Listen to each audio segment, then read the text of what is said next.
चाहिए, लोग मुझे सफल समझें, मुझे कमजोर नहीं दिखना चाहिए, मुझे हारना नहीं चाहिए। और जीवन मुस्कुराता है, वो कहता है अच्छा तो अब देखो। फिर वो एक झटका देता है। कभी कोई रिश्ता टूट जाता है, कभी धन हाथ से निकल जाता है, कभी शरीर साथ छोड़ देता है, कभी कोई अपना मुंह मोड़ लेता है, और अचानक तुम्हारी बनाई हुई पूरी पहचान बिखर जाती। उसी क्षण घबराहट जन्म लेती, क्योंकि अब तुम्हारे भीतर प्रश्न उठता है, यदि ये सब नहीं रहा तो मैं कौन हूं? लेकिन सुनो, पहचान का टूटना तुम्हारे अस्तित्व का टूटना नहीं है। पहचान तो केवल एक कहानी थी जिसे तुम रोज अपने आप को सुनाते थे। अस्तित्व कहानी नहीं है, वो मौन है।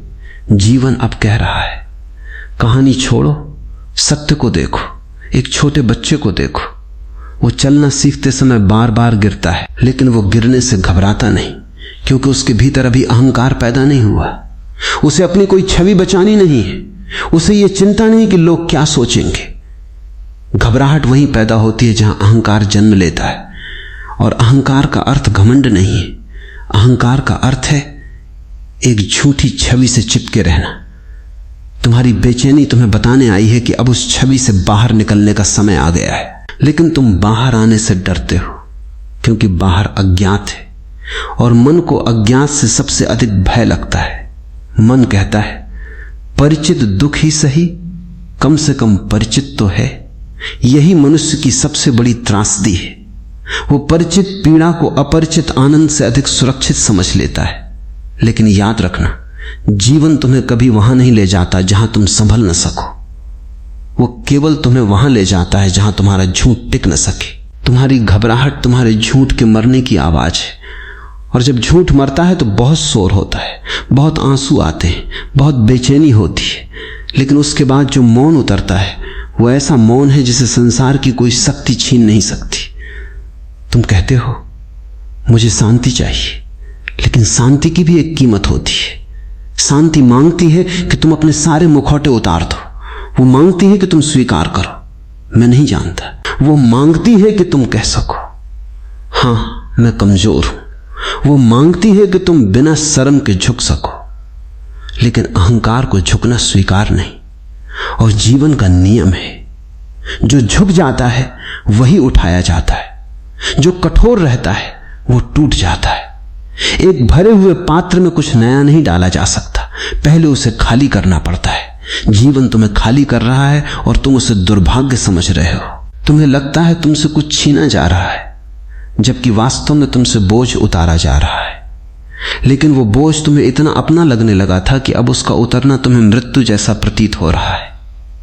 एक बात हमेशा याद रखना, जो चला जाता है वो कभी तुम्हारा था ही नहीं, और जो वास्तव में तुम्हारा है उसे कोई छीन नहीं सकता। जीवन केवल वही छीनता है जिससे तुम बंधे हुए हो, और जब बंधन टूटते हैं तो मन कांपता है, क्योंकि बंधन सुरक्षा जैसे लगते हैं।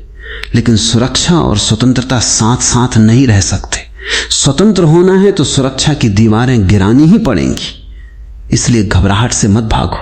अगली बार जब वो आए उसे रोकने की कोशिश मत करना, केवल शांत होकर देखना मेरे भीतर अभी क्या टूट रहा है, और तुम पाओगे कि जो टूट रहा है वो तुम्हारा भविष्य नहीं, तुम्हारा अतीत है। तुम्हारी पुरानी धारणाएं, तुम्हारी झूठी पहचान, तुम्हारे बनाए हुए भ्रम।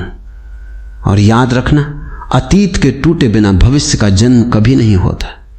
जिस दिन तुम घबराहट को शत्रु नहीं, एक पवित्र द्वार समझकर उसके आर पार देखने लगोगे, उसी दिन पहली बार तुम जानोगे कि भय के उस पार केवल मौन है, और उस मौन में जो तुम्हें मिलेगा वही तुम्हारा वास्तविक स्वरूप है, वही मुक्ति है, वही आनंद है, वही जीवन का परम सत्य है। जल्दबाजी मत करना, क्योंकि जो बात मैं कह रहा हूं वो समय से नहीं, शाश्वत से जुड़ी है।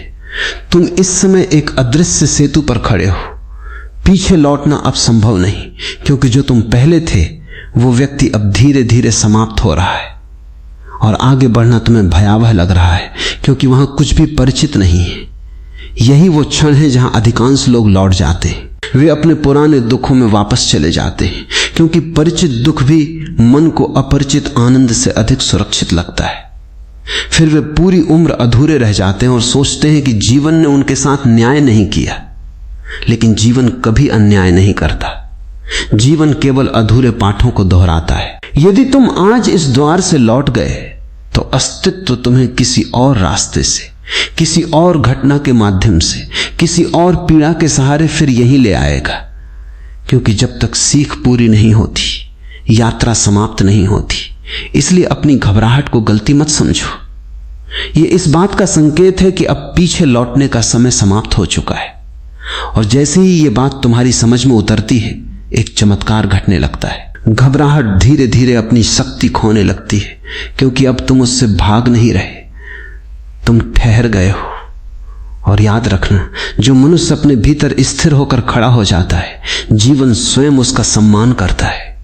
जो शोर तुम सुन रहे हो वो तुम्हारे नष्ट होने का नहीं, तुम्हारी पुरानी दुनिया के टूटने का शोर है। पुराने मकान को जब गिराया जाता है तो धूल उड़ती है, ईंटें बिखरती हैं, दीवारें कांपती हैं, चारों ओर अव्यवस्था दिखाई देती है। बाहर से देखने वाला कहता है सब बर्बाद हो गया, लेकिन वास्तुकार मुस्कुराता है, क्योंकि उसे पता है कि यह विनाश नहीं, निर्माण का पहला चरण है। तुम्हारे भीतर भी यही हो रहा है। तुम्हारी पुरानी मान्यताएं, झूठी धारणाएं, उधार की पहचानें सब धीरे धीरे ढह रही हैं और तुम उसे दुर्भाग्य समझ रहे हो। तुम्हें लगता है जीवन तुम्हें पीछे धकेल रहा है, जबकि सच तो यह है कि जीवन तुम्हें पहली बार तुम्हारे भीतर बुला रहा है। तुम जहां तक पहुंचे थे वहां पहुंचकर तुम्हें लगा था बस यही मंजिल है, लेकिन जीवन की कोई अंतिम मंजिल नहीं होती। जीवन नदी है, तालाब नहीं। वो बहता है और जो बहता है वो कभी रुकता नहीं। केवल मन रुकना चाहता है, क्योंकि मन आदतों से बना है। आदतें तुम्हें एक झूठी सुरक्षा देती हैं, लेकिन सुरक्षा की वही चाह धीरे धीरे तुम्हें कैदी बना देती है। तुमने कभी पिंजरे में बैठे पक्षी को देखा है? उसे दाना मिलता है, पानी मिलता है, कोई शिकारी उसे छू नहीं सकता। वो सुरक्षित है, लेकिन उसके पंख धीरे धीरे अर्थहीन हो जाते हैं। पंख सुरक्षा के लिए नहीं, उड़ान के लिए बने, और उड़ान हमेशा जोखिम मांगती है। जहां जोखिम समाप्त हो जाता है वहां जीवन भी समाप्त होने लगता है। तुम बिना जोखिम का जीवन चाहते हो, लेकिन यह भूल जाते हो कि स्वयं जीवन ही सबसे बड़ा जोखिम है। जन्म लेना ही जोखिम है, प्रेम करना जोखिम है, सत्य को स्वीकार करना जोखिम है। और जो जोखिम से भागता है वो जीवन से भी दूर चला जाता है। तुम्हारा सबसे बड़ा दुख ये नहीं कि जीवन कठिन है, तुम्हारा सबसे बड़ा दुख यह है कि तुम सब कुछ अपने नियंत्रण में रखना चाहते हो, लेकिन जीवन नियंत्रण में नहीं आता। जीवन केवल समर्पण स्वीकार करता है, और समर्पण से मन कांपता है। मन कहता है यदि मैंने छोड़ दिया तो मैं समाप्त हो जाऊंगा, लेकिन मैं कहता हूं तुम समाप्त नहीं होगे, तुम विस्तार पाओगे। अभी तक तुम अपने आप को एक छोटे से मैं में कैद किए बैठे थे। एक नाम, एक काम, एक चेहरा, एक पहचान, एक भूमिका, और अस्तित्व कह रहा है इतने छोटे मत रहो, तुम आकाश हो। अपने आप को एक कमरे में क्यों बंद किए बैठे हो? इसलिए जीवन तुम्हारे हाथों से वे सारी चीजें गिरा देता है